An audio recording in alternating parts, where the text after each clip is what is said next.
क्या हो अगर मैं आपसे कहूं कि रियलिटी यानी वास्तविकता को मैनिफेस्ट करने की असली ताकत हमारे ख्यालों या विचारों में नहीं बल्कि हमारी सांसों की सटीक लय में छिपी है।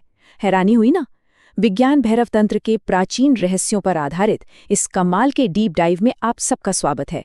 आज हम सांसों के एक ऐसे महाविज्ञान को डिकोड करेंगे जो सच में जीवन के आध्यात्मिक डायमेंशंस को खोल सकता है। तो चलिए बिना किसी देरी के सीधे आज के टॉपिक पर आते हैं। तो आज हम क्या क्या कवर करने वाले हैं? देखिए, पहले हम समझेंगे सांसों की संरचना, फिर शक्ति की शर्तें, उसके बाद चेतना का विज्ञान और उस हाईली प्रैक्टिकल लयबद्ध श्वास तकनीक पर आएंगे। आखिर में 3 ब्रेन सेंटर्स और फ्री विल के मार्ग को समझेंगे। हम बेसिक मिस्टिकल कॉन्सेप्ट से शुरू करके एकदम प्रैक्टिकल और एक्शनेबल मास्टर क्लास की तरफ बढ़ने वाले हैं। सबसे पहले बात करते हैं दी आर्किटेक्चर ऑफ ब्रेथ यानी सांसों की संरचना की।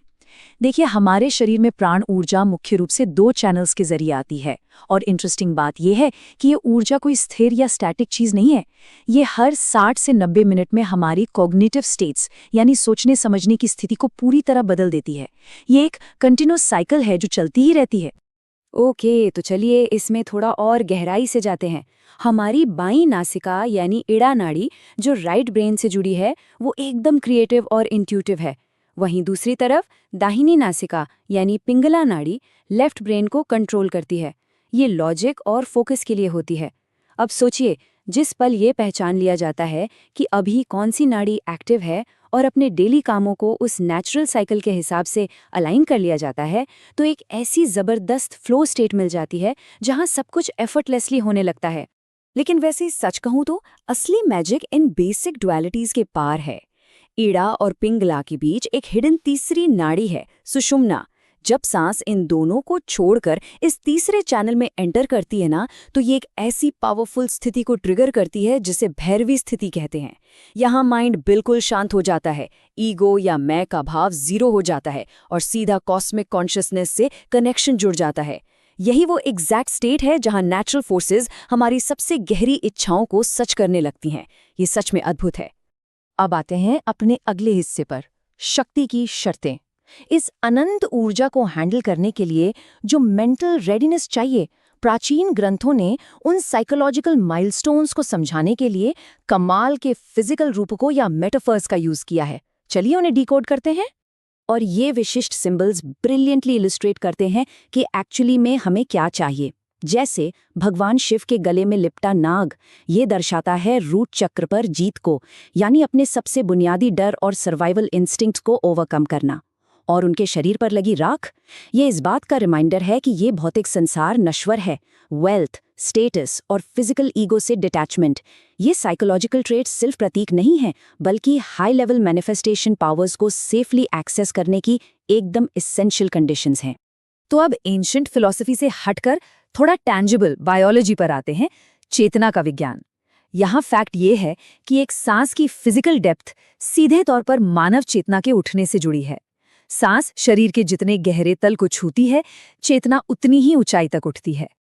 अब जरा इस विजुअल डेटा पर ध्यान दीजिए, नंबर्स सब कुछ क्लियर कर देते हैं। सबसे नीचे है तामसिक या एनिमल स्टेट, जहां सांस लेने की स्पीड 60 से 90 ब्रेथ्स पर मिनट होती है।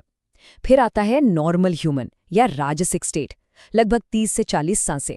लेकिन असली मैजिक होता है सात्विक या डिवाइन स्टेट में। यहाँ सांस इतनी धीमी और गहरी होती है कि नाभि तक जाती है और रेट रह जाता है सिर्फ 12 से 20 ब्रेथ्स पर मिनट। ये क्लियरली दिखाता है कि सांसों को स्लो करने से हम सिर्फ सर्वाइवल मोड से बाहर निकलकर एक डिवाइन स्टेट तक पहुंच सकते हैं। तो अब सवाल ये है कि इन थियोरेटिकल ब्रीदिंग रेट्स को प्रैक्टिकली कैसे अचीव किया जाए। यही एंट्री होती है रिदमिक ब्रीदिंग टेक्निक यानी लयबद्ध श्वास तकनीक की। ये इस एक्सप्लेनर का सबसे एक्शनेबल और फिजिकल कंपोनेंट है। इसे हासिल करने के इंस्ट्रक्शंस बिल्कुल क्लियर और टू द पॉइंट हैं। स्टेप 1 है the book on the belly. आपको बस पीठ के बल लेटना है और नाभि पर एक भारी किताब रखनी है। अब सांस ऐसे लेनी है कि सिर्फ किताब ऊपर नीचे हो, चेस्ट बिल्कुल स्टिल रहे। ये स्ट्रिक्टली आपके निचली पसलियों पर फोकस करता है और गोल ये है कि आगे चलकर ये 24/7 की एक सबकॉन्शियस आदत बन जाए। उसके बाद आता है स्टेप 2, वॉल ब्रीदिंग। इसमें दीवार के पास खड़े होकर सांस लेते वक्त हाथों को ऊपर और सांस छोड़ते वक्त नीचे लाना होता है। So the crucial point is कि स्टेप 2 को तब तक बिल्कुल ट्राई नहीं करना है जब तक स्टेप 1 में फ्लॉलेस मास्टरी ना मिल जाए, और इसमें जनरली कम से कम 6 महीने का वक्त लगता है। ये कोई साधारण वर्कआउट नहीं है, बल्कि आपके सिस्टम को पूरी तरह से रीवायर करना है। तो नो शॉर्टकट्स हियर, इसमें जल्दबाजी की कोई गुंजाइश नहीं है। अब चलते हैं अपने ब्रीदिंग टेक्निक की सबसे एडवांस स्टेज पे, द 3 ब्रेन सेंटर्स। यहाँ हम न्यूरोलॉजिकल लेवल पर सेंसरी इन्फॉर्मेशन की प्रोसेसिंग को समझेंगे और उस बहुत ही जरूरी माइक्रोपॉज पर महारत हासिल करेंगे। देखिए, जब भी कोई सांस अंदर आती है वो अपने साथ बाहरी दुनिया का डेटा लाती है, टच, साउंड वगैरह। और मस्तिष्क में जिस एग्जैक्ट मोमेंट पर एक सांस पूरी होती है वहाँ एक बहुत ही सटल सा फ्रैक्शन ऑफ ए सेकेंड का गैप होता है। इसे कहते हैं द माइक्रोपॉज। ये वो टाइनी विंडो है जहाँ फिजिकल सेंसेशन कॉग्निटिव रिएक्शन को हैंडओवर हो जाती है। यानी यही वो पल है जहाँ माइंड डिसाइड करता है कि रिएक्ट कैसे करना है। चलिए इस टेबल को देखते हैं, ये पूरी गेम को एक्सप्लेन कर देती है।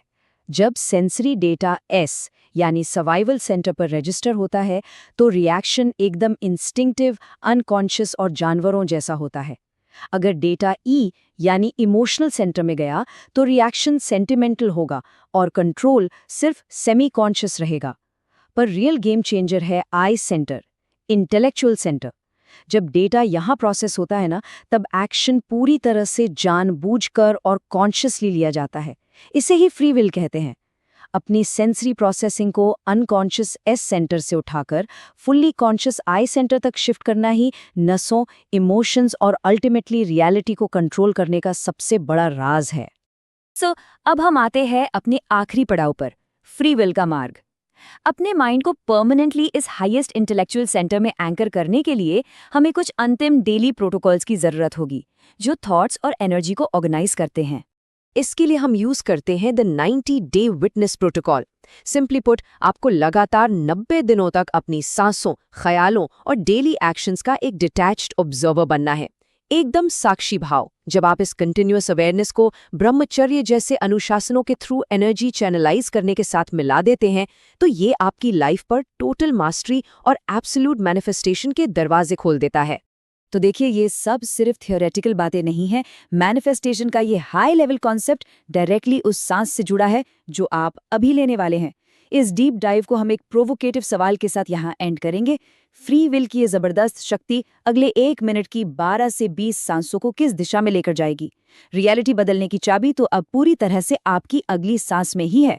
इस विश्लेषण में हमारे साथ जुड़े रहने के लिए बहुत बहुत शुक्रिया।